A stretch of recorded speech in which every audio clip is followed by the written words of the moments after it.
the recent proud moments. Let's give him a round of applause. And we now hand over the stage to Toastmaster Chintan. Toastmaster Chintan, 3 words.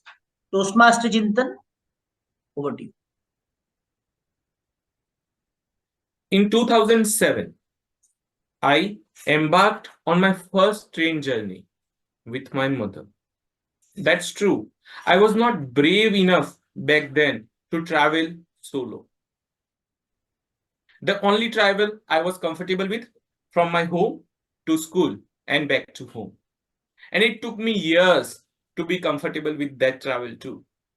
Dear friends, we embarked on a journey from Godhra, a small town, to a big city of Bangalore. After 36 hours, 3 states, and multiple stations, we reached Bangalore.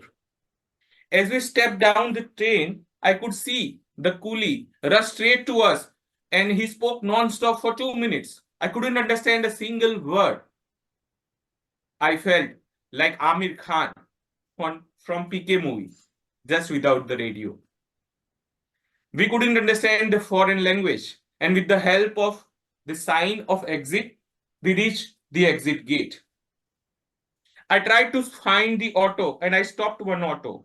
Before I say something to the auto driver, he spoke to me. Where do you want to go this fine morning, sir? I was stunned to silence. He could speak English better than I can ever dream of. I was frozen in that moment. I could not speak. And that moment, my mother pushed me from behind and I got to senses. All I could speak, Hanumant Nagar PES College. That was the college I took admission for diploma course in Bangalore.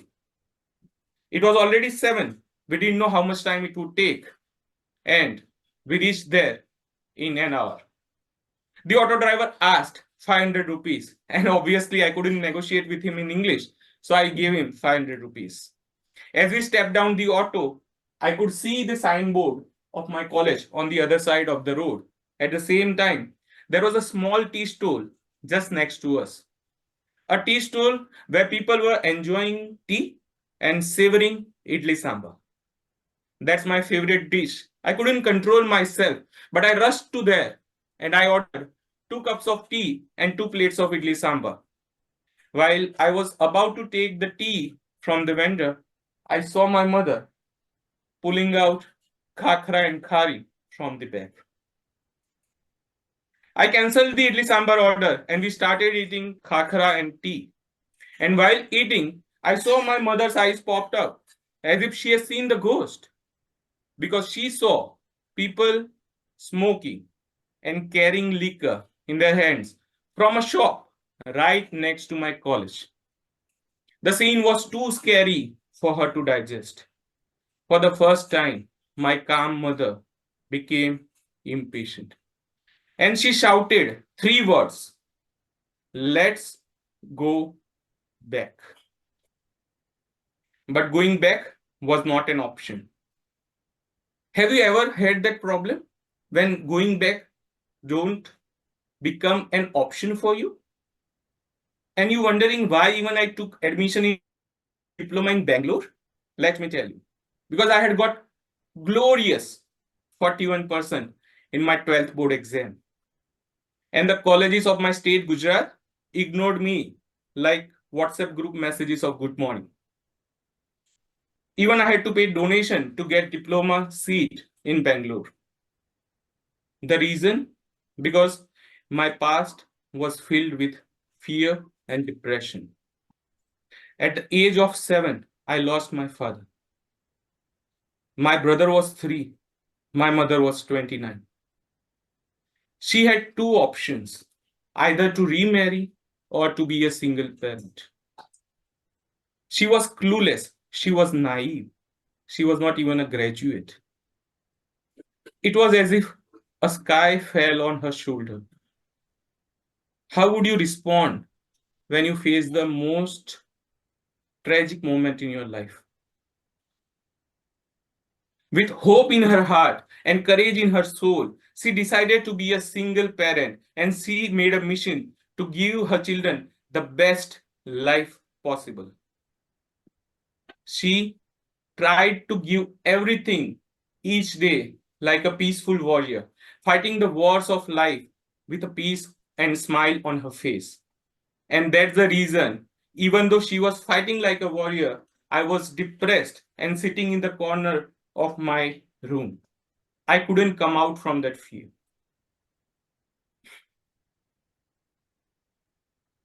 We completed the breakfast, we crossed the road, we passed the security, and we reached the orientation hall. As I opened the door, I could see the boys and girls sitting there in the chairs, and there was a tall guy with a black mustache and round spectacles warmly greeted us with a smile.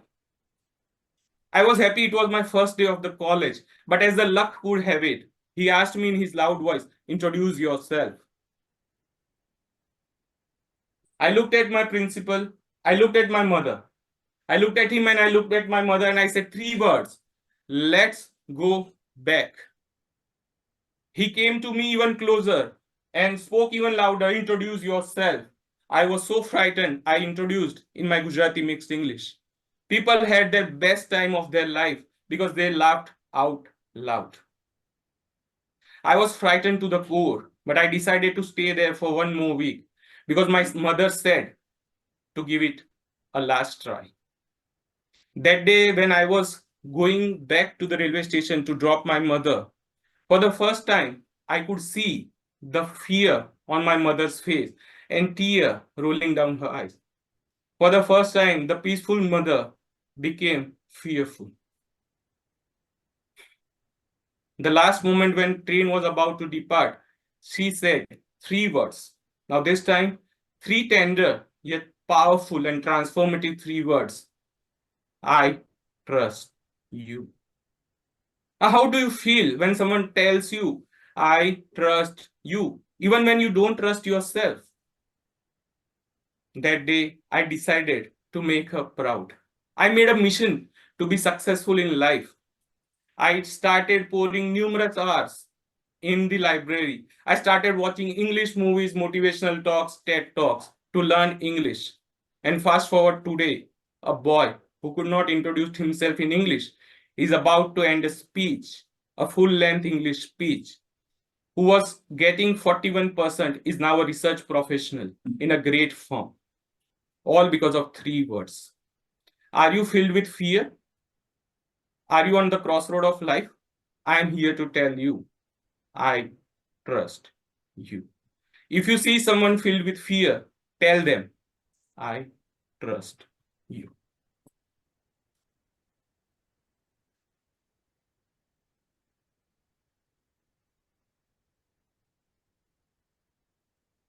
And I always trust you. Super. That was a super duper powerful speech from our eloquent speaker, Toastmaster Chintan. He happens to be our VP education at a certain stage, and we are all so proud to see his journey of